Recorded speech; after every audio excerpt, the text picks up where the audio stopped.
যেখানে পুরো পৃথিবী চিকন হওয়ার জন্য ব্যস্ত এবং কঠিন ডায়েট মানছে, সেখানে কিন্তু এই ছেলেটি দিনে 5 বেলা খেয়েই যাচ্ছে। তার একটাই লক্ষ্য হলো বাবাকে বাঁচানো, এবং এই জন্য তিনি দিনে প্রায় 5 বেলা খাবার খায়।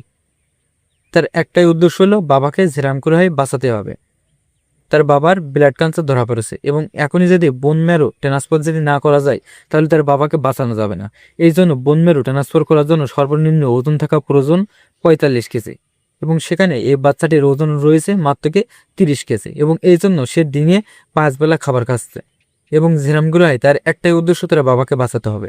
এবং এই জন্য সে যখন দিন 5 বেলা খাবার খায়, তখন কিন্তু তার স্কুলের সহপাঠীরা তার সাথে অনেক ঠাট্টা এবং বিদ্রূপ করতো, এবং তাকে মোটা এবং নোংরা মানুষ হিসেবে গণ্য করত।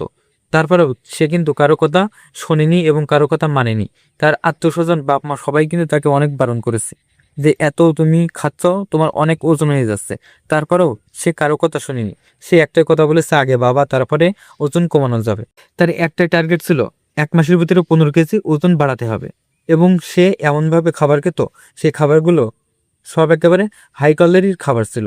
এবং এই খাবারের খাওয়ার কারণে কিন্তু প্রায় 1 মাসের ভিতরে তার ওজন গিয়ে দাঁড়িয়েছে প্রায় 18 কেজি। এবং এভাবে প্রায় 1 মাসের ভিতরে তার বাবার বোন ম্যারো ট্রান্সফারের একেবারে উপযুক্ত হয়ে গেছে।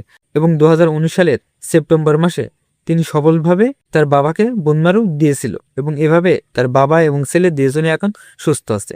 এবং এভাবে একটা বাবা এবং একটা ছেলের গল্প